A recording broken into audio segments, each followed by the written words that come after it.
In this video, we will import data from an Excel file. This is going to be similar to the previous two files, so we will cover this quickly.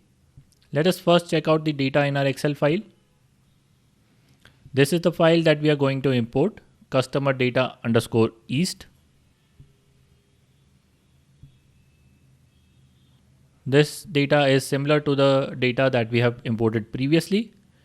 The only difference while importing data from an Excel file is that in an Excel file, you have sheets. So there is a sheet 1 which contains this data. The data may be present in other sheets also. So while importing data, the data for one sheet will be imported at a time, and we have to specify that particular sheet in the input tool. So in this file, the data is contained in sheet 1, and let us see how to import this data. Let's pick this input data tool. Click on this drop down, go to files, and this time we will drag and drop the Excel file. You can see that there is a different pop-up window, and this window is asking us the sheet from which the data is to be imported. Now it will show us the list of sheets in the file. Our file had only one sheet, which is sheet 1, that is pre-selected. Now if you want to import data from a particular range of cells, say if you want to miss the first 2 rows, or you want to miss some columns at the end or at the beginning, you can specify the range of cells that are to be imported into Alteryx.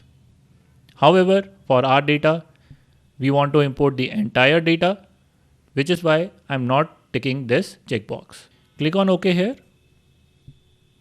And on the left, you can see a preview of the data from this Excel file. The data looks good in the preview. On the top left, we can choose some options for importing this data. In our file, the first row had headers. If there are no headers in the file, you can tick this checkbox. If you want to import the data from some other line, you can put that value here. So in that way, you can customize how you want to import the data from that Excel file. Now we will quickly browse the data.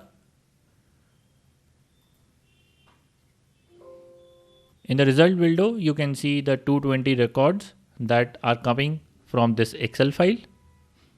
On the left, you can see the description of each of the columns from this file. Now we will quickly change the name and annotation for this step. Excel input.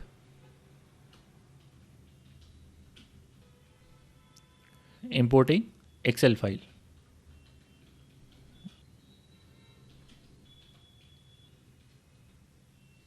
Click on save, and that's all in this video. In the next video, we will import data from zip file.